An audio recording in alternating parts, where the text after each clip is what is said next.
Hello friends, welcome you all. So this is lecture 5 of continuity and differentiability. lecture 4 में हमने differentiability शुरू किया था और पढ़ा था differentiability at a point. आज हम पढ़ने जा रहे हैं बहुत काम की चीज़ें। तो ये आज का लेक्चर बहुत ही ज़्यादा इम्पॉर्टेंट होने वाला है और इस लेक्चर में हम डिफरेंशिएबिलिटी की पूरी तह तक जाएंगे और आज जो हम सीखेंगे उससे हम डिफरेंशिएबिलिटी के बहुत सारे क्वेश्चंस को सॉल्व कर पाएंगे। तो बड़े ही ध्यान से और लास्ट तक इस लेक्चर को देखना है और समझना है। तो सबसे पहले मैं बात करता हूं लेक्चर 4 में क्या सीखा था डिफरेंशिएबिलिटी एट ए पॉइंट में। उसमें यह सीखा था कि अगर ए पर डिफरेंशिएशन निकालना है हमें तो उसका फॉर्मूला है F of A plus H minus F of A by H. ठीक, limit H approaches to 0 plus right hand derivative के लिए। अब एक्चुअल में F of A plus H क्या हो गया हमारा क्यू पॉइंट का वाई कोऑर्डिनेट और एफ ऑफ ए हमारा क्या हो गया पी पॉइंट का वाई कोऑर्डिनेट और नीचे ए प्लस एच क्या हो गया एक्स कोऑर्डिनेट। और इसमें h जब 0 होगा तो q अप्रोच करेगा p को। यानी कि अब ये देखो y2 minus Y one by X two minus X one क्या होता है स्लोप ऑफ लाइन, यानी कि स्लोप ऑफ PQ। ठीक है, ये हमने लेक्चर 4 में पढ़ा। इस चीज को हमें ध्यान देना है कि differentiation F dash right hand derivative left hand derivative इसका मतलब होता है स्लोप ऑफ लाइन। अब स्लोप ऑफ लाइन में दो बातें ध्यान रखनी है। अगर राइट हैंड डेरिवेटिव लेना है तो इसको a प्लस से मिलाना है। इसका जो भी स्लोप आएगा आगे की तरफ चलते हुए वो हमारा डेरिवेटिव राइट हैंड डेरिवेटिव हो जाएगा। अब अगर तुम्हें लेफ्ट हैंड डेरिवेटिव चाहिए तो भाई तुम्हें a माइनस को a से मिलाना। ध्यान रखना a माइनस को a से, a को a माइनस से नहीं, यानी आगे की तरफ ही चलना है, पीछे की तरफ नहीं चलना है। a माइनस से a और a से a प्लस, आगे की तरफ ही चलना है। इस लाइन का जो भी स्लोप होगा, ठीक है, वो हमारा लेफ्ट हैंड डेरिवेटिव हो जाएगा। यानी ए पॉइंट तो हमें दोनों ही केस में चाहिए। लेफ्ट में भी हमें ए पॉइंट चाहिए, इसमें भी ए चाहिए, दोनों ही जगह हमें ए पॉइंट तो चाहिए ही चाहिए। ठीक है, तो ये तो बात हो गई कि डिफरेंशिएशन जो होती है ना ये स्लोप होता है लाइन का। अब कैसे होता है एग्जाम्पल ले लें, जैसे एफ एक्स बराबर मॉड एक्स की बात करें। पिछले लेक्चर में तो हमें इसको जो है अगर 0 पर स्लोप इसका देखना था, क्लियर, तो 0 पर इसका स्लोप देखने के लिए हमें एफ डैश 0 का फार्मूला हमने लगाया था, F of 0 plus H minus F of 0 by H. ऐसे फार्मूला मैं लगाऊंगा तो mod H minus 0 by H. तो इसका अगर मॉड राइट हैंड डेरिवेटिव कर रहा हूं मैं तो मॉड प्लस से खुलेगा, लेफ्ट कर रहा हूं तो मॉड खुलेगा माइनस से। यानी इसका फार्मूले से डेरिवेटिव मैंने -1 और 1 निकाल लिया। अब मैं कह रहा हूं कि फार्मूले की जरूरत क्या है, तुम तो बस इसका ग्राफ बनाओ और स्लोप देख लो, क्योंकि डिफरेंशिएशन का मतलब तो स्लोप होता है। तो इसका मैं स्लोप देखूंगा, अगर ये y equal to X line है, ये y equal to minus X line है, मॉड एक्स की बात कर रहे हैं हम, तो इसका स्लोप 1 है तो राइट हैंड डेरिवेटिव 1 हो गया। इस लाइन का स्लोप -1 है तो लेफ्ट हैंड डेरिवेटिव हमारा -1 हो गया। यानी कि मैं ये कहना चाहता हूं कि सीधा स्लोप देखकर भी हम डेरिवेटिव फाइंड आउट कर सकते हैं। ठीक है, अब स्लोप देखने में गलती कहां पे होती है वो बताते हैं। पहले तो मैं देखो एक और बात मैं कर लूं, एक्स की पावर 1/3 की बात कर लूं पहले। अब इसमें एफ डैश एक्स निकाला मैंने तो 1/3 एक्स की पावर 2/3 आ गया। अब 0 पर मैंने वैल्यू निकाली इसकी, लेफ्ट और राइट दोनों डेरिवेटिव, तो एक्स की पावर 2 है तो 0 प्लस ही आएगा, इन्फिनिटी हो गया। तो इसका मैं ग्राफ बनाऊंगा अगर, तो ये इसका ग्राफ वर्टिकल बनेगा। वर्टिकल 0 पे कैसा ग्राफ बनेगा, वर्टिकल, ये टच करते हुए जाएगा वाई एक्सिस को, क्योंकि वर्टिकल ग्राफ का ही स्लोप क्या होता है, इन्फिनिटी, इसलिए ग्राफ वर्टिकल बनाना है, ध्यान रखना। अच्छा, अब ये फंक्शन देखो, पहले तो मॉड एक्स की मैं बात करूं, इसका लेफ्ट डेरिवेटिव अलग है, राइट डेरिवेटिव अलग है, तो फंक्शन क्या हो गया, नॉन डिफरेंशिएबल। और किस वजह से हुआ, बीच में जो है ना ये शार्प एज आ गई, शार्प एज, ये ग्राफ जो है ना हमारा स्मूथ नहीं है, तो ये शार्प एज आ गई 0 पे, इसलिए अब ये नॉन डिफरेंशिएबल अगेन आया। किस वजह से आया, इसमें ग्राफ कैसा हो गया, वर्टिकल। तो ये नॉन डिफरेंशिएबिलिटी की हम कंडीशन लिखते जा रहे हैं। अच्छा, अब ये फंक्शन कैसा है अपना, कंटिन्यूस है, ये फंक्शन भी कैसा है, कंटिन्यूस है। अच्छा, अब ये 2 एग्जाम्पल ले लिए। अब तीसरे एग्जाम्पल की मैं बात करता हूं। अब मैं बात करने जा रहा हूं इंटीजर पार्ट ऑफ एक्स की। अब इंटीजर पार्ट ऑफ एक्स की बात करें, ठीक है। इसमें राइट हैंड डेरिवेटिव मैं फार्मूले से निकाल के देखता हूं, ठीक है। और या फिर चलो आपसे मैं पहले पूछता हूं कि इसका स्लोप मुझे बताओ ग्राफ से देखकर। ये मैंने ग्राफ बनाया,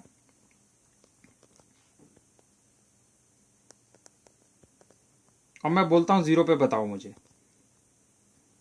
ठीक है। 0 पर मुझे इसका स्लोप बताओ। तो बताओ इसमें राइट डेरिवेटिव क्या होगा, F dash 0 plus right hand derivative. उसके लिए मैं 0 को 0 प्लस से मिलाऊंगा तो क्या लाइन बनेगी, ये देखो, ये है 0, ये है 0 वाला पॉइंट, ये है 0 प्लस। इन दोनों पॉइंटों को मिलाने से क्या लाइन बन रही है, हॉरिजॉन्टल लाइन। तो स्लोप भाई कितना हो गया, स्लोप अपना हो गया फिर 0। अच्छा, अब लेफ्ट हैंड डेरिवेटिव बताओ मुझे। इसमें मैं क्या करूंगा, मैं 0 माइनस को 0 से मिलाऊंगा। अभी आपको बताया था कि अगर तुम्हें लेफ्ट डेरिवेटिव चाहिए तो 0 माइनस से 0 जाओ, राइट चाहिए तो 0 से 0 प्लस जाओ, ठीक है। अच्छा, अब मुझे लेफ्ट हैंड डेरिवेटिव बताओगे तुम। 0 माइनस को 0 से मिलाओ जरा और देखो क्या मिलता है। अब 0 माइनस को 0 से अगर मैं मिलाने वाला हूं, देखो ये है 0 माइनस, ये है 0, इसको इससे मिलाऊंगा तो लाइन बनेगी वर्टिकल। समझ में आई बात, वर्टिकल लाइन बनने वाली है।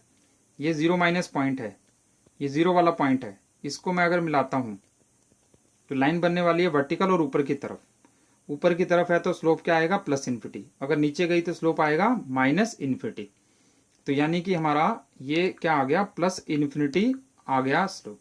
अब इसमें ठीक है ना, अब ये डेरिवेटिव हमने ग्राफ से देख के ही बता दिया है डायरेक्टली।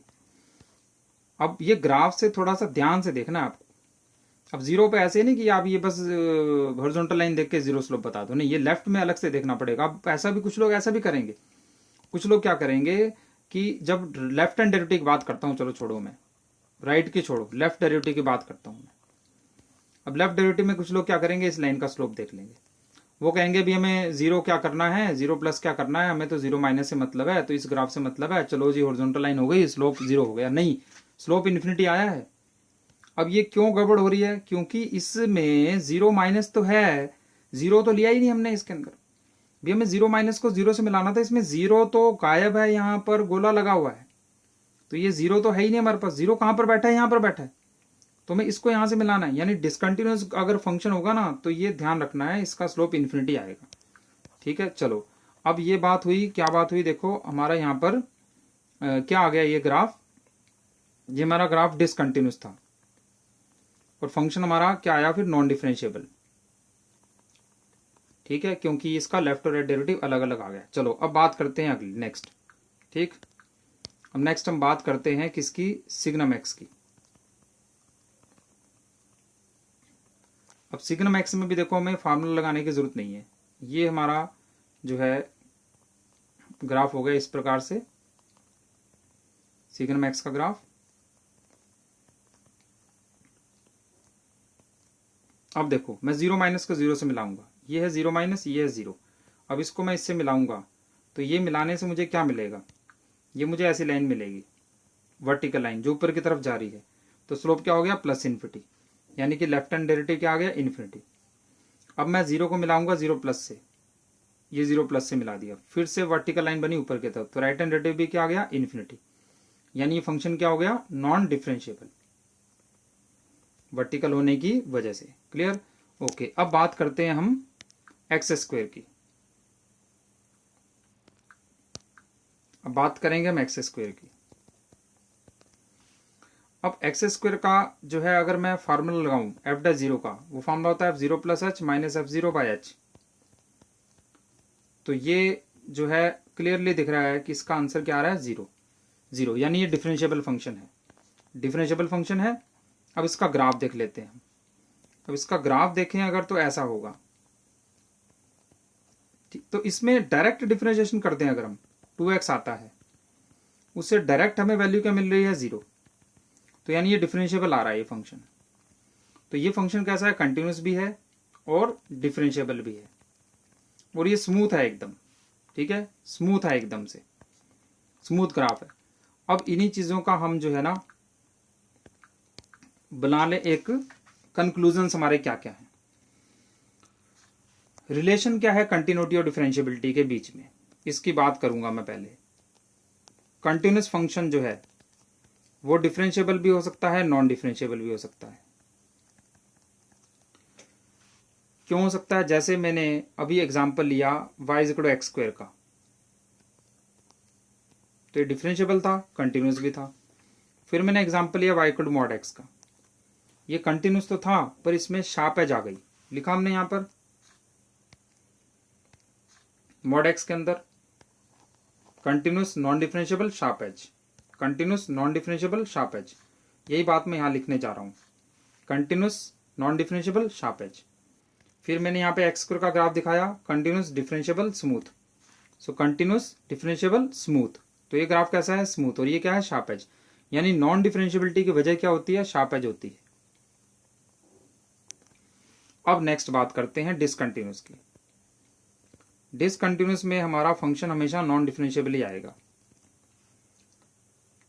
तो यानी कि दूसरी वजह नॉन डिफरेंशिएबिलिटी क्या होगी? डिसकंटिन्यूटी का होना। डिसकंटिन्यूस की वजह से नॉन डिफरेंशिएबल, ये एग्जांपल दिखा दूं आपको। ये यहां पर ये डिसकंटिन्यूटी थी इंटीजर पार्ट ऑफ एक्स में, तो डिसकंटिन्यूटी की वजह से क्या आया? नॉन डिफरेंशिएबल आया। डिसकंटिन्यूस होगा तो हमेशा नॉन डिफरेंशिएबल ही आएगा। ये देखो डिसकंटिन्यूस है तो हमेशा क्या आएगा? नॉन डिफरेंशिएबल, क्योंकि फंक्शन जंप करेगा तो उसका स्लोप इन्फिनिटी हो जाएगा, तो नॉन डिफरेंशिएबल वो हो ही जाएगा। ठीक है, अच्छा, तो ये बात हो गई, डिसकंटिन्यूस से नॉन डिफरेंशिएबल होगा ही होगा। उसके बाद अगर फंक्शन डिफरेंशिएबल हो तब क्या होगा? अच्छा, एक बात और बता दूं, ये जो है मैंने एग्जाम्पल अभी लिए थे कंटिन्यूस के, तो इसमें एक और एग्जाम्पल था, ये एक्स की पावर 1/3 का ग्राफ भी बनाया था हमने। अब एक्स की पावर 1/3 कंटिन्यूस और नॉन डिफरेंशिएबल का ही एग्जाम्पल था। ये देखो एक्स की पावर 1/3, ये कंटिन्यूस और नॉन डिफरेंशिएबल किस वजह से हुआ था? ये वर्टिकल होने की वजह से। तो ये बात भी हम यहाँ पे लिख लेते हैं कि वर्टिकल ग्राफ हो जाए तो उस वजह से क्या हो जाता है? Non differentiable. क्लियर है? तो एक तो ये बातें होंगी, ये याद रखना है कि नॉन डिफरेंशिएबिलिटी 3 कारण से होती है, या तो शार्प एज बनने से, या वर्टिकल होने से, या डिसकंटिन्यूस होने से, ये ध्यान रखना है। और कंटिन्यूटी डिफरेंशिएबिलिटी का रिलेशन क्या है? कंटिन्यूटी को मान लो कि स्टेज 1 है, डिफरेंशिएबिलिटी स्टेज 2 है। ठीक है, स्टेज 1 स्टेज 2, कंटिन्यूटी क्या है? स्टेज 1, डिफरेंशिएबिलिटी क्या है? स्टेज 2। ये है जेई मेन मान लो, ये है जेई एडवांस। भी जेई मेन क्लियर होगा तभी एडवांस दे पाएंगे, यानी स्टेज 1 होगी तभी स्टेज 2 हो पाएगी। तो अगर फंक्शन कंटिन्यूस है तो डिफरेंशिएबल हो भी सकता है, नहीं भी हो सकता, क्योंकि स्टेज 1 अगर क्लियर कर ली है तो स्टेज 2 हो सकता है क्लियर कर पाए, हो सकता है नहीं कर पाए। यानी जेई मेन दे दिया है तो पता नहीं जेई एडवांस होगा या हो सकता नहीं होगा। डिसकंटिन्यूस है तो पक्का नॉन डिफरेंशिएबल होगा, क्योंकि अगर स्टेज 1 ही नहीं हुई है तो स्टेज 2 कहां से क्लियर हो जाएगी? जेई मेन ही नहीं हुआ तो एडवांस कहां से दे लेंगे? ठीक है, अच्छा, अब डिफरेंशिएबल है अगर, तो डिफरेंशिएबल है तो यानी स्टेज 2 हम क्लियर कर चुके हैं, तो ऑब्वियसली कंटिन्यूस तो होगा ही होगा, क्योंकि स्टेज अगर हमने 2 क्लियर कर ली है तो स्टेज 1 तो हम क्लियर करके आए ही होंगे ना। अगर जेई एडवांस हमारा क्लियर हो गया है तो मेन तो क्लियर किया ही होगा। ठीक है कि नहीं? तो ये बात हो गई। और नॉन डिफरेंशिएबल अगर है, नॉन डिफरेंशिएबल का मतलब कि स्टेज 2 क्लियर नहीं हुई, तो स्टेज 1 हो सकता है क्लियर हुई हो सकता है नहीं हुई हो। जेई एडवांस अगर नहीं हुआ है तो जेई मेन हो सकता है हुआ होगा, हो सकता है नहीं हुआ होगा। ठीक है, तो ये बात हो गई इसके रिलेशन के बीच में। ठीक है, तो क्या सीखा आज हमने यहाँ पर? एक तो हमने ये सीखा कि डायरेक्टली स्लोप देख लो, वहां से डिफरेंशिएशन का पता लग जाता है। ठीक है, डायरेक्टली स्लोप देख लो, पर डायरेक्टली स्लोप सिर्फ कंटिन्यूस फंक्शन का देखना है। चलो अब ये बात भी लिख लेता हूं मैं कि अगर तो फंक्शन कंटिन्यूस है तो सीधा स्लोप देख लो, या डायरेक्ट मतलब डिफरेंशिएशन कर लो। डिफरेंशिएशन कर लो, कोई दिक्कत नहीं होगी। डिसकंटिन्यूस है तो डिफरेंशिएशन मत करो, ऐसा डिफरेंशिएट मत करो, वो नॉन डिफरेंशिएबल ही आएगा। ठीक है, जैसे कि मैं एक एग्जांपल दे दूं आपको,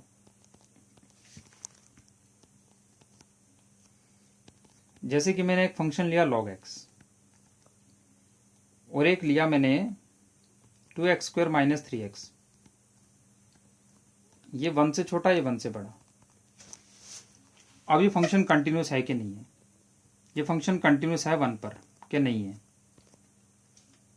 तो इसमें मैंने जो है चलो पहले कंटिन्यूस बना देते हैं इसको। ये फंक्शन 1 पे कंटिन्यूस है, देखो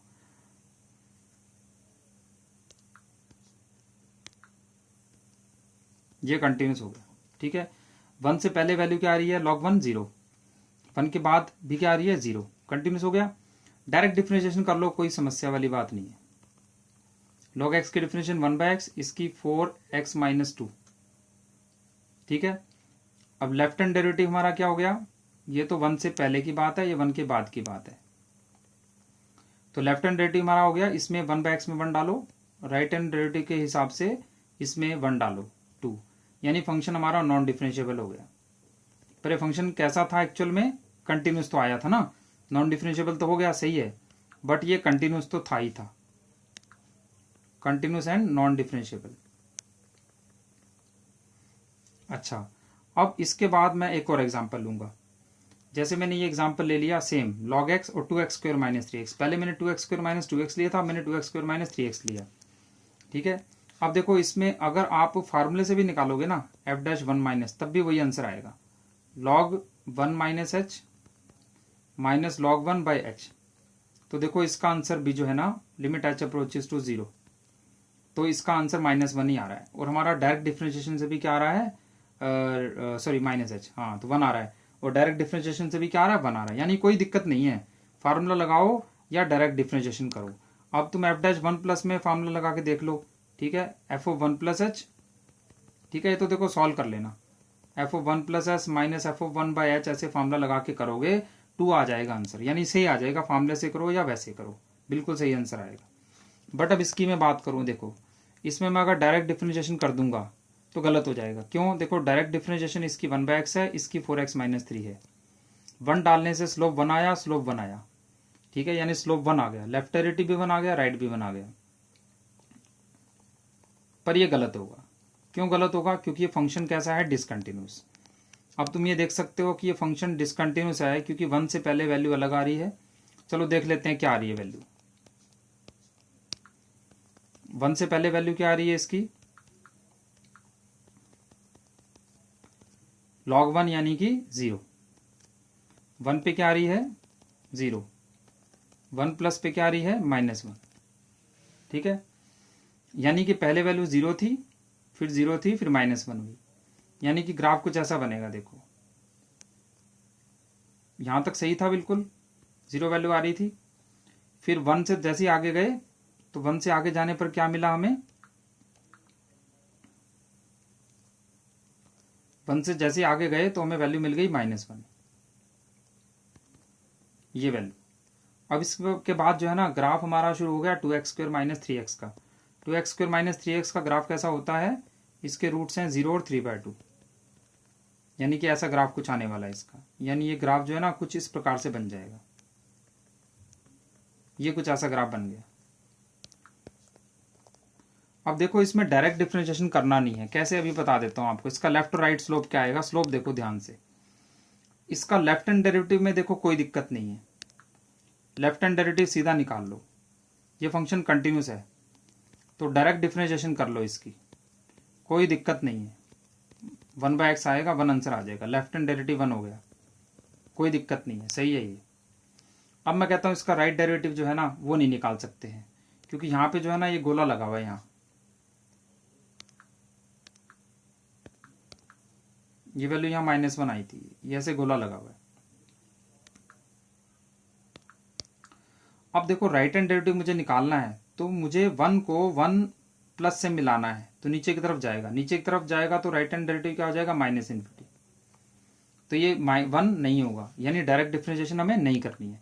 चाहो तो इसको फार्मूले से निकाल के देख लेना, ठीक है, f'1+ का फार्मूला लगा लेना, f1+h करके करोगे तो वो देख लोगे तुम, आंसर तुम्हारा -∞ ही आने वाला है। बात क्लियर हुई कि अगर फंक्शन कंटिन्यूस, अब देखो ये फंक्शन लेफ्ट साइड में कंटिन्यूस था, लेफ्ट कंटिन्यूस है, ये देखो ये फंक्शन हमारा 1 और 1 - पर सेम आंसर आ रहा है, कंटिन्यूस है, बट ये राइट की साइड से डिसकंटिन्यूस था, ठीक है, क्योंकि 1+ अलग जगह पे पड़ा है उसकी वैल्यू -1 आ रही है, जबकि 1 अलग जगह पड़ा है उसकी वैल्यू क्या आ रही है 0, ठीक है। तो ये राइट साइड पे डिसकंटिन्यूस था, इसलिए हम डायरेक्ट डिफरेंशिएशन नहीं कर सकते हैं।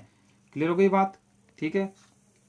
चलो, तो ये बात मैंने यहाँ पर तुम्हें बताई थी कि अगर कंटिन्यूस है तो डायरेक्टली डिफरेंशिएशन कर लो, और अगर डिसकंटिन्यूस है तो डायरेक्ट डिफरेंशिएशन नहीं करना है।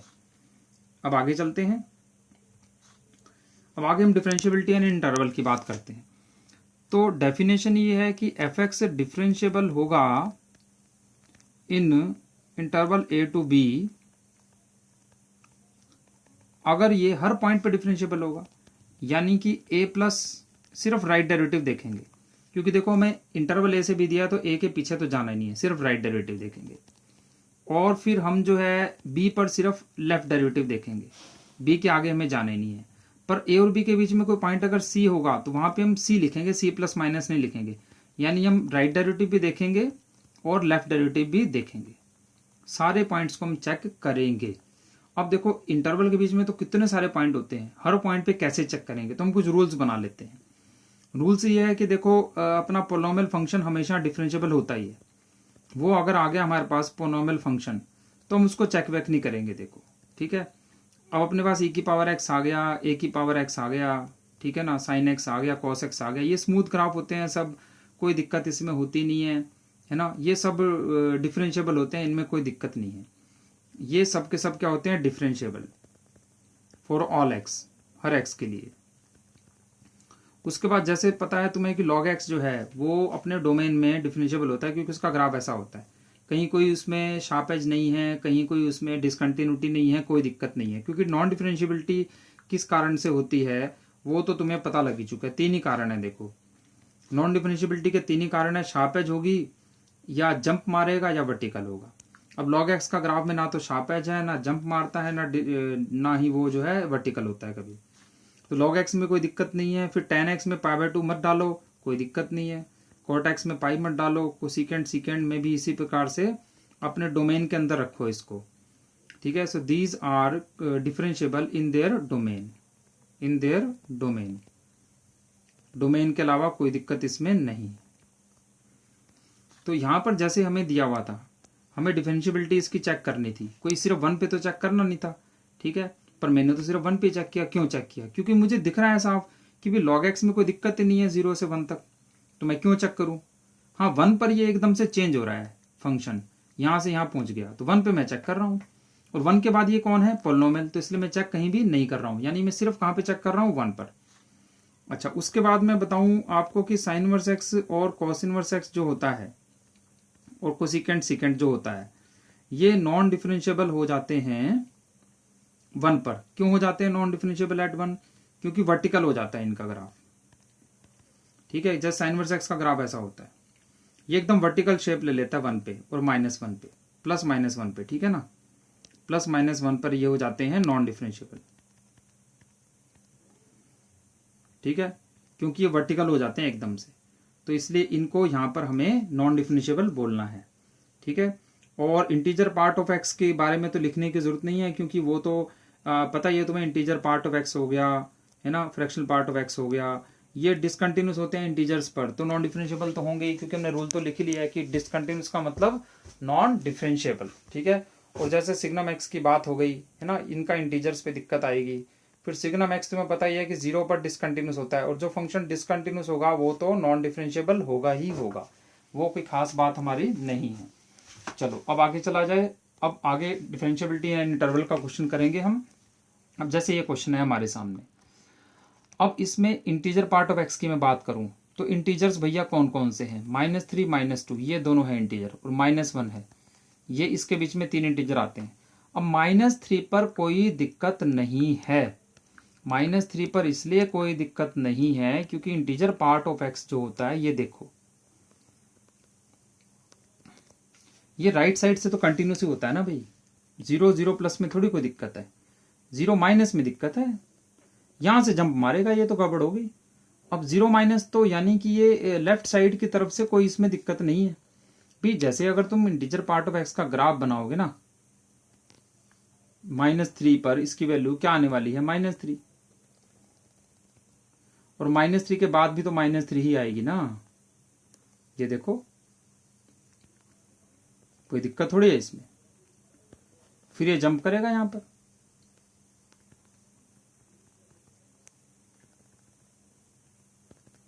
फिर ये जंप करेगा यहाँ पर ऐसे।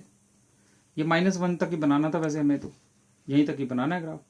अब देखो ये अगर मैं इधर भी बनाता ना ग्राफ तो ये जंप करता है यहाँ से, तो यानी -3 के पीछे जाके देखूंगा तो डिसकंटिन्यूस होगा।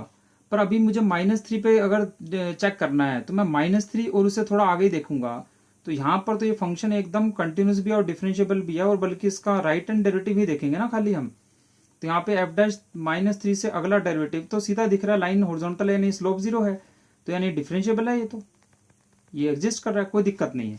-2 पे तो देख ही रहे हैं हम कि नॉन डिफरेंशिएबल होगा ये -2 पे, क्योंकि ये फंक्शन -2 पे कैसा है, डिसकंटिन्यूस, तो discontinuous therefore non differentiable eight -2। अब -1 की बात कर लेता हूं मैं। अब इसकी -1 पे क्या वैल्यू है भाई, -1 पर इसकी वैल्यू क्या आ रही है, -2, यानी ये वैल्यू इससे मैच हो गई, ये गोला भर गया यहाँ पर। और उसके बाद हमें जो इसका ग्राफ बनाना है, ये इसका डिफरेंशिएशन क्या है, 2x + 3, ठीक है, जो कि इस पूरे इंटरवल में पॉजिटिव रहेगा। तुम भी -1 से 1 कुछ भी डाल के देख लो इसमें, यानी फंक्शन क्या हो गया, इंक्रीजिंग। डिफरेंशिएशन पॉजिटिव होने से फंक्शन क्या होता है, इंक्रीजिंग। ये पूरा फंक्शन इंक्रीजिंग है, यानी ऊपर ही बढ़ता जाएगा ये ऐसे। और 1 पे क्या वैल्यू ले लेगा ये, 4। तो इसका मतलब ये फंक्शन -1 पे क्या हो गया, कंटिन्यूस हो गया। बट इसकी डिफरेंशिएशन को देखो, अगर अब -1 की अगर मैं बात करूं, लेफ्ट हैंड डेरिवेटिव निकाल लूं, राइट हैंड डेरिवेटिव निकाल लूं, तो ग्राफ से स्लोप देख लो, तो -1 से पहले देख सकते हो ये स्लोप, ठीक है, -1 से पहले, ये -1 से पहले ये लाइन है, इसका स्लोप क्या आ रहा है, 0। और -1 के बाद लाइन ऊपर चली गई तो स्लोप इसका पॉजिटिव आएगा, यानी कि नॉन डिफरेंशिएबल होगा। अब कैसा स्लोप आएगा वो भी देख लेते हैं, ठीक, कैसा स्लोप आने वाला है इसका। तो ये तो जो ग्राफ था हमारा, ये ग्राफ तो हमारा x² + 3x था ना, तो इसको डायरेक्ट डिफरेंशिएशन कर दो, क्योंकि कंटिन्यूस फंक्शन को डायरेक्ट डिफरेंशिएशन हम कर सकते हैं, यानी कि 2x + 3 आ गया, और 1 डालने से क्या वैल्यू आ गई, 5, यानी इसका राइट हैंड डेरिवेटिव हमारा कितना आ गया, 5। तो ये फंक्शन क्या हो गया, नॉन डिफरेंशिएबल एट -1, ठीक है। यहां पर एक -2 भी आएगा भाई आंसर में। अच्छा, अब आगे चल लेते हैं। अब ये वैल्यू भैया कितनी हो गई, ये वैल्यू हो गई हमारी कितनी, 4। तो 1 के बाद अपनी 4 वैल्यू आ गई है, जंप ये तो 4 से ही शुरू हो गया अगला ग्राफ, ये ऐसे। बट तुम देखोगे कि इसका स्लोप देख लेते हैं पहले। अब ये कौन था भाई, ये फंक्शन देखो 1 पे कंटिन्यूस हो गया एकदम। अब ये भाई कौन था, x² + 3x था, तो इसकी डिफरेंशिएशन 2x + 3 थी, और 1 डालने से भाई कितना आ रहा था, 5, ठीक है। ये तो यहाँ पर तो सॉरी -1 डाला था ना हमने, ये -1 डालने से सॉरी 1 आएगा, ये -1 डालने से, तो ये डेरिवेटिव तो 1 आएगा। और यहाँ पर डेरिवेटिव हमने 1 डालना है, 1 डालने से कितना आ गया, 5, यानी हमारा लेफ्ट हैंड डेरिवेटिव आ गया 5। अच्छा, अब देखो राइट हैंड डेरिवेटिव निकालना है यहाँ से। अब ये लाइन तो भैया 4x है, अब 4x का स्लोप देखो कितना हो गया, 4, यानी कि राइट हैंड डेरिवेटिव अपना कितना हो गया, 4, यानी ये क्या हो गया, नॉन डिफरेंशिएबल एट 1, यानी कि ये +-1 पे और -2 पे क्या होने वाला है, नॉन डिफरेंशिएबल, ठीक है। क्लियर हो गई बात। चलो आगे चलते हैं, नेक्स्ट क्वेश्चन डिस्कस करते हैं। अब इसकी डिफरेंशिएबिलिटी देखो कहाँ कहाँ चेक करनी है, इंटरवल है ये पूरा, इंटरवल 0 से 2। इंटरवल में हम केवल चेक करते हैं जहां में शक होता है, समझ गए। इंटरवल में हम केवल possible point of non differentiability को ही चेक करते हैं, जिसमें शार्प एज, वर्टिकल और डिसकंटिन्यूटी आती है। अब हमें पता है भी ये कहाँ पे शार्प एज आने वाली है, इसकी हाफ पे। भी देखो ये अपना ग्राफ जो है ना, 1 - 4x² का ग्राफ कुछ ऐसा होता है, देखो, ठीक है। ये भी ऐसा है ना, एक्चुअली -x² का ग्राफ ऐसा होता है, फिर 1 ऐड करेंगे तो ऐसे हो जाएगा, ऐसा कुछ ग्राफ बनेगा, और ये हाफ और -हाफ इधर को आ जाएगा। अब इसका मॉड लिया तो देखो नीचे का पोर्शन ऊपर चला गया, ऐसा ग्राफ हो गया, यानी कि कुल मिला के इसका ग्राफ बना देता हूं मैं, कैसा हो गया, कुल मिला के इसका ग्राफ कुछ ऐसा आ गया, ठीक बात। अब हमें तो 0 से 1 ही लेना था ग्राफ। अब 1 पे वैल्यू क्या आ रही है भैया इसकी, 1 पे वैल्यू इसकी आ रही है 3, 1 पे 3 हो गया भाई। पर मुझे तो ग्राफ 0 से 1 ही लेना है, तो ये ग्राफ मैं मिटा दूंगा, मुझे केवल क्या लेना है, 0 से 1। तो मैं दोबारा से बना देता हूं, देखो 0 से 1 का ग्राफ।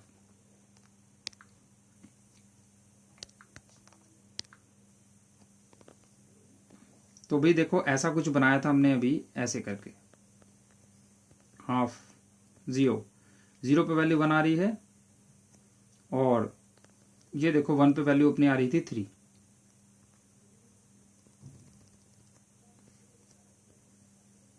और यहाँ पे गोला लगाना है क्योंकि 1 के इक्वल टू यहाँ नहीं दिया हुआ। तो 1 वाली वैल्यू कहाँ से लें, फिर वो यहाँ से लेंगे भाई। तो 1 पे क्या वैल्यू आ गई भाई, -1 आ रही है इसकी वैल्यू। तो भैया 1 पे ये नीचे पहुंच गया।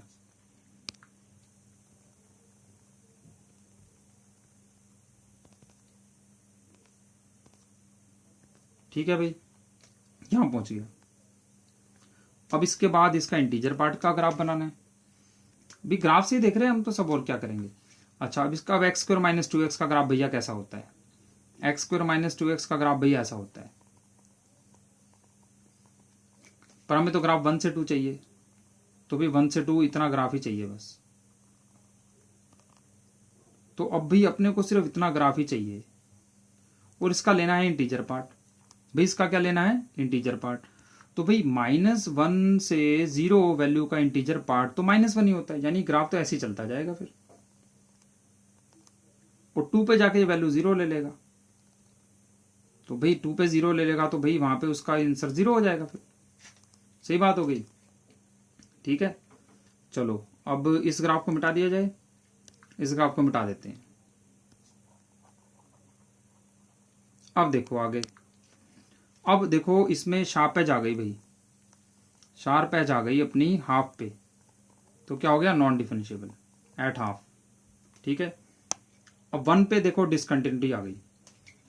क्या आ गई, डिसकंटिन्यूटी एट 1। तो भैया क्या हो गया, नॉन डिफरेंशिएबल एट 1। फिर देखो डिसकंटिन्यूटी एट 2 भी आ गई। जंप मार रहा है ना 2 पे, तो भैया क्या हो गया, नॉन डिफरेंशिएबल, यानी कि हाफ 1 और 2 पे हो गया नॉन डिफरेंशिएबल। अब मैं पूछता हूं तुमसे स्लोप। मैं कहता हूं भाई ठीक है डिसकंटिन्यूटी हो गई 1 पे, ठीक है भैया नॉन डिफरेंशिएबल हो गया 1 पे, पर भी स्लोप तो बता दो, लेफ्ट हैंड डेरिवेटिव तो बता दो भाई तुम। भी f'(1 - 1+ की वैल्यू तो बताते जाओ जाते जाते हैं कि भाई क्या स्लोप आया था। तो देखो 1 से पहले, अब ध्यान से देखना भैया, ध्यान से देखना, 1 से पहले में गड़बड़ होगा, 1 के बाद तो गड़बड़ नहीं है। देखो 1 के बाद तो कोई दिक्कत नहीं है, ये है 1, ये है 1+, दोनों को मिलाओ, हॉरिजॉन्टल लाइन बनी, हॉरिजॉन्टल लाइन बनी, स्लोप क्या आ गया अपना 0, कोई दिक्कत नहीं है। गलती तुम करोगे यहां पर, अब तुम क्या करोगे, इस ग्राफ को लिख लोगे भाई ये कौन था, ये ग्राफ था 1 - 4x² का मॉड। ठीक है, तो इसकी इक्वेशन क्या थी भाई, भाई इसकी इक्वेशन थी 4x² - 1।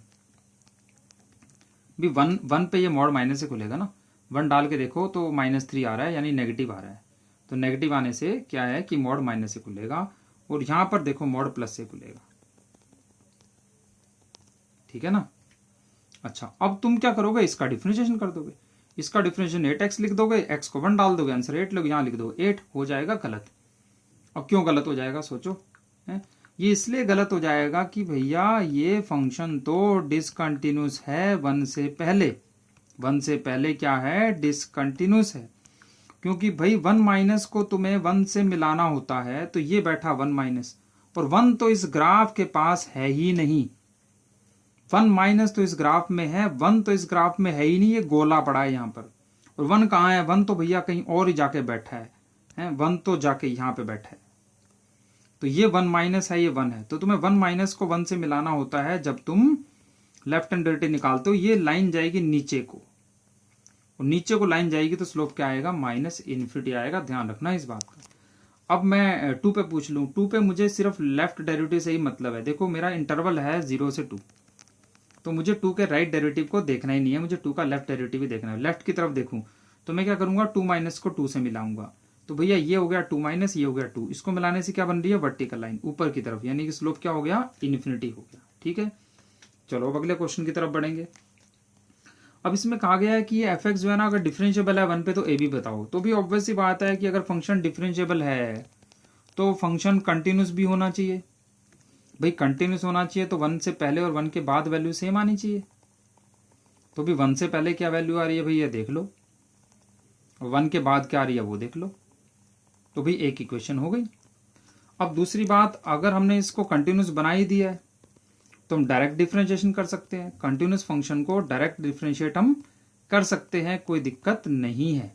अब डायरेक्ट डिफरेंशिएट भैया करोगे तो यहां पर जो है तुम लिखोगे 2bx, और यहां पर लिखोगे 3a। अब इसका भाई लेफ्ट हैंड डेरिवेटिव निकालोगे, डायरेक्ट डिफरेंशिएट कर लो तो 2b आ जाएगा, और राइट हैंड डेरिवेटिव निकालोगे तो भाई वो तो 0 आ जाएगा, और सॉरी 3 आ जाएगा। सही बात है। तो यहाँ देयरफॉर 2ab बराबर 3a लिख दो। अब तुम क्या करना, इन दोनों इक्वेशनों को सॉल्व कर लेना। अब दोनों इक्वेशन सॉल्व करोगे तो वहां से तुम्हें जो है ए बी की वैल्यू मिल जाएगी। ठीक है, 2b equal to 3। Okay, next है ये फंक्शन प्रूव करना है कि ट्वाइस डिफरेंशिएबल तो है बट थ्राइस डिफरेंशिएबल नहीं है, 2 बार है। अच्छा, ये कंटिन्यूस है कि नहीं? हाँ भाई दिख रहा है कंटिन्यूस है, तो भाई डिफरेंशिएट कर सकते हैं हम, कंटिन्यूस है तो भाई डिफरेंशिएट करोगे तो -3x² आ जाएगा, और इधर जो है अपने पास 3x² आ जाएगा। अब इसका देखो लेफ्ट हैंड डेरिवेटिव क्या हो गया अपना 0, राइट हैंड डेरिवेटिव भी 0 आ गया, क्योंकि इसमें वैल्यू डालो या इसमें डालो, है ना?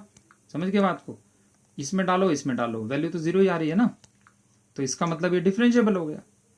डिफरेंशिएबल हो गया यानी कि f'0 एग्जिस्ट करेगा। जब लेफ्ट हैंड डेरिवेटिव और राइट हैंड डेरिवेटिव, है ना, लेफ्ट और राइट डेरिवेटिव दोनों अगर एग्जिस्ट कर जाएं तो उसको f'0 लिख दिया जाता है ना। f'0 क्या होता है भाई? f'0 जो है वो सिंगल डेरिवेटिव होता है जिसमें लेफ्ट राइट दोनों हो, दोनों की वैल्यू सेम आ रही है अगर, तो उसको f'0 हम लिख सकते हैं। और दोनों की वैल्यू अलग अलग आ गई तो लेफ्ट हैंड डेरिवेटिव एग्जिस्ट नहीं करेगा। क्लियर? ओके, तो अगर f'0 0 है तो मैं यहाँ फिर इक्वल टू डाल सकता हूँ ना। यहाँ पर अभी मैंने इक्वल टू हटा दिया था पहले तो, क्योंकि मुझे पता ही नहीं था ना भाई ये डिफरेंशिएट हो पाएगा कि नहीं। तो अब मैं 0 यहाँ पे लिख सकता हूँ। अब मैं इक्वल टू लिख देता हूँ, कहीं भी लिख दो ऊपर नीचे। अब देखो ये फंक्शन फिर से कंटिन्यूस हो गया। कंटिन्यूस हो गया तो भाई सीधा डिफरेंशिएट कर दो।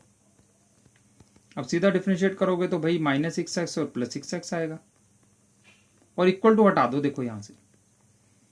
अब मैं इसमें वैल्यू देखो 0 से पहले डालूं या 0 के बाद डालूं, देखो आएगी तो 0 ही। भी इसमें डालो चाहे इसमें डालो 0, दोनों में 0 डालने से 0 ही तो आ रहा है ना। तो यानी कि f'0 एग्जिस्ट करता है, और इसकी वैल्यू 0 आ गई, यानी कि मैं इक्वल टू साइन लगा सकता हूं।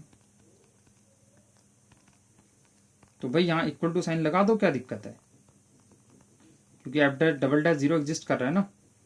अच्छा, अब देखो अब ये फंक्शन फिर से कंटिन्यूस आ गया। अब फिर से फंक्शन कंटिन्यूस आ गया तो भाई डायरेक्ट डिफरेंशिएट कर दो। अब सीधा डिफरेंशिएट करोगे तो भाई इसमें अपने पास -6 आ गया, यहाँ 6 आ गया, और इक्वल टू साइन हटा दो। देखो अब इक्वल टू साइन अब नहीं लगा पाएंगे हम, क्योंकि इसमें लेफ्ट डेरिवेटिव तो भैया अलग चीज आ गई और राइट डेरिवेटिव भैया अलग आ गया। अब ये लेफ्ट और राइट अलग अलग आ गया तो मैं f'0 को क्या लिखूं? मैं कुछ नहीं लिख सकता, क्योंकि एक तरफ -6 है एक तरफ 6 है, तो मैं क्या लिखूं? तो भाई मैं यहाँ इक्वल टू 0 कैसे लगा दूं? सोचो, अगर यहाँ मैंने इक्वल टू 0 लगा दिया यानी कि 0 पे वैल्यू 6 आ रही है, पर 0 पे तो वैल्यू आ ही नहीं रही है, यानी कि इस केस में मैं इक्वल टू नहीं लगा पाऊंगा। समझ में आई बात? यानी ये थ्राइस डिफरेंशिएबल नहीं है, 3 बार करने से एग्जिस्ट नहीं किया। यही प्रूव करना था कि ट्वाइस डिफरेंशिएबल तो है बट थ्राइस डिफरेंशिएबल ये नहीं है। क्लियर हो गई बात? चलो, तो अब आज का लेक्चर यही समाप्त होता है। ठीक है, और इसके बाद अब हम नेक्स्ट लेक्चर में आगे का कार्यक्रम तय करेंगे, कुछ और क्वेश्चंस की हम प्रैक्टिस करेंगे। अच्छा, एक चीज और बतानी है आपको, वो तो रह ही गई, एक खास चीज और है। देखो, एक खास चीज ये है कि अगर हमारा लेफ्ट और राइट डेरिवेटिव है ना, जो कि यहां भी आया था, देखो ये आया था अपना राइट डेरिवेटिव, ये अगर अपना लेफ्ट और right derivative, left derivative finite आ जाए और राइट हैंड डेरिवेटिव भी फाइनाइट आ जाए, पर इक्वल ना आए, जैसे कि इस केस में हुआ, तो इस केस में फंक्शन ऑब्वियसली नॉन डिफरेंशिएबल हो जाएगा, क्योंकि इक्वल नहीं आए। बट ये कंटिन्यूस तो जरूर हो जाएगा।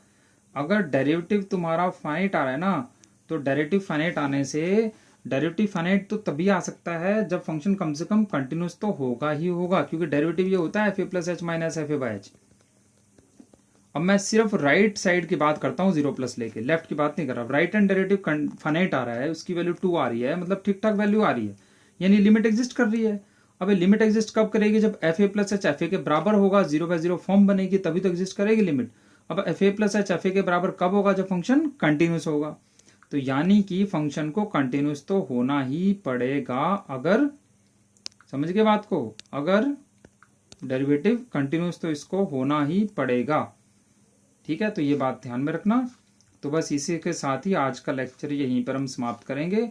अब नेक्स्ट लेक्चर 6 में हम मिलेंगे और कुछ क्वेश्चंस की हम प्रैक्टिस करेंगे ताकि डिफरेंशिएबिलिटी को और अच्छे से हम देख पाए। Okay, all the best.